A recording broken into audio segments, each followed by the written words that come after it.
C'era una volta un giovane chiamato Giovanni, nato in una terra baciata dal sole e dal vento. La sua famiglia era ricca, ma il suo cuore era rivolto ai poveri e ai bisognosi. Fin da piccolo Giovanni mostrava un animo tenero e una mente brillante.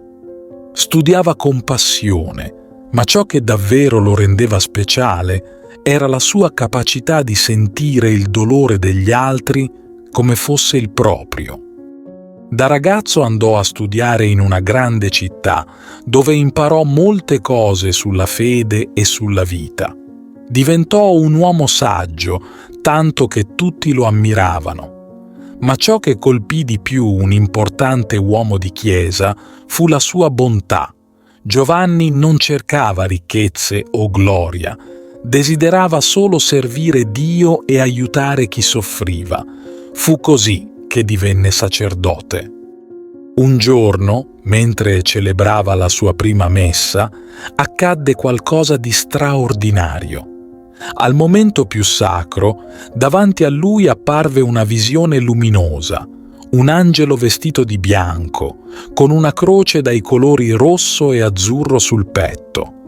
L'angelo aveva le braccia protese verso due uomini incatenati, uno bianco e uno di pelle scura. Giovanni capì che Dio lo stava chiamando a liberare coloro che vivevano in catene. Non fu una decisione facile. Giovanni sapeva che quella missione sarebbe stata piena di difficoltà. Si ritirò allora in un luogo solitario, dove viveva un uomo saggio di nome Felice.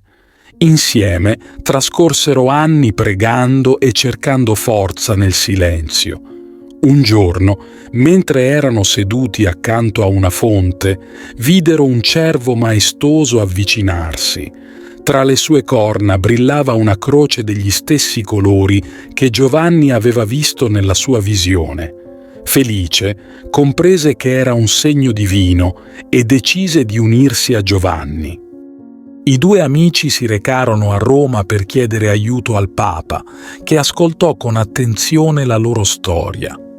Dopo molte preghiere, diede loro il permesso di creare un ordine religioso dedicato alla liberazione degli schiavi. I membri avrebbero indossato una veste bianca con la croce rosso-azzurra sul petto, simbolo di speranza e libertà.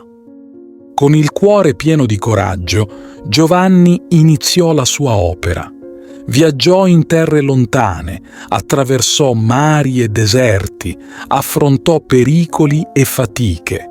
Ovunque andasse, trovava uomini e donne ridotti in schiavitù, con lo sguardo spento e il cuore spezzato.